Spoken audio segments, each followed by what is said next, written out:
Paddington at the Palace by Michael Bond, illustrated by R.W. Alley.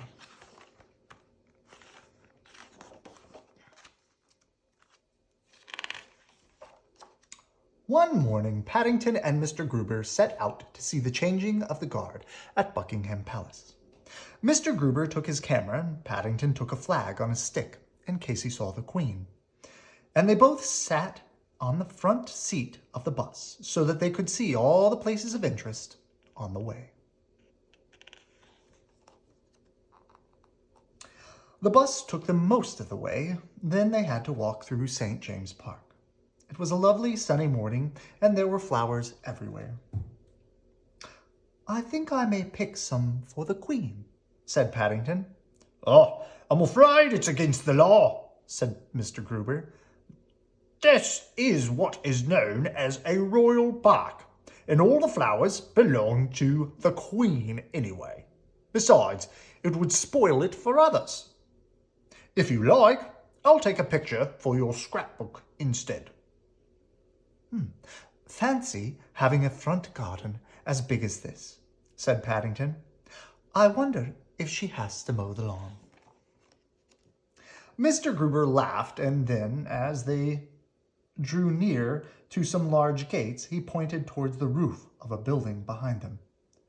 "We're in luck's way, Mr. Brown," he said. "There's a flag flying. That means the Queen is at home." Paddington peered through the railings and waved his own flag several times in case the Queen was watching. I think I saw someone at one of the windows, Mr. Gruber," he called excitedly. Do you think it was the Queen?" Who knows?" said Mr. Gruber. Soon afterwards, they heard the sound of a band playing. The music got louder and louder, and there was a lot of shouting and clump, clump of marching feet. But by then, there were so many people, Paddington couldn't see a thing. Mr. Gruber wondered whether he ought to suggest holding Paddington up to see, but in the end he bought him a periscope instead. "If you look through the bottom end," he explained, "you can see over the top of people's heads." Paddington tried it out, but all he could see were other people's faces, and he didn't think much of some of those. In the end, he tried crawling through the legs of the crowd, but by the time he got to the other side, the band had passed by. "Look," said a small boy, pointing at Paddington. "one of the soldiers has dropped his hat." "That's what they call a bubsy, dear," said his mother. Paddington jumped to his feet. "I'm not a bubsy," he cried. "I'm a bear."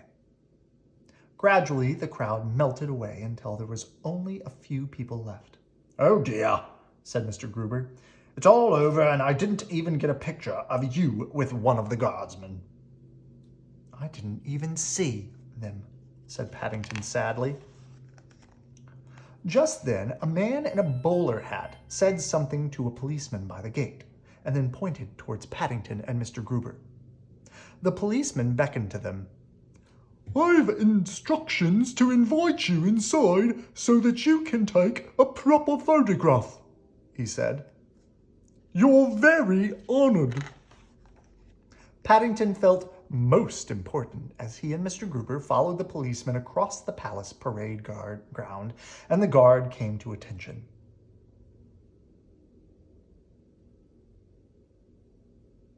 "I think," he said as he stood to attention while Mr. Gruber took a photograph, "this guard is so good he doesn't need changing."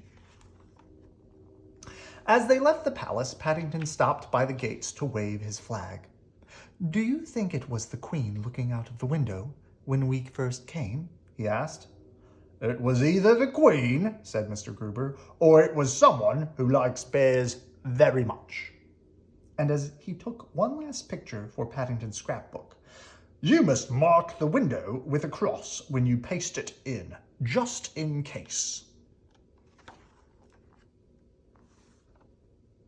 It says, "Me at the palace." And that's the window where he saw what he thought was the Queen. Good night. I love you.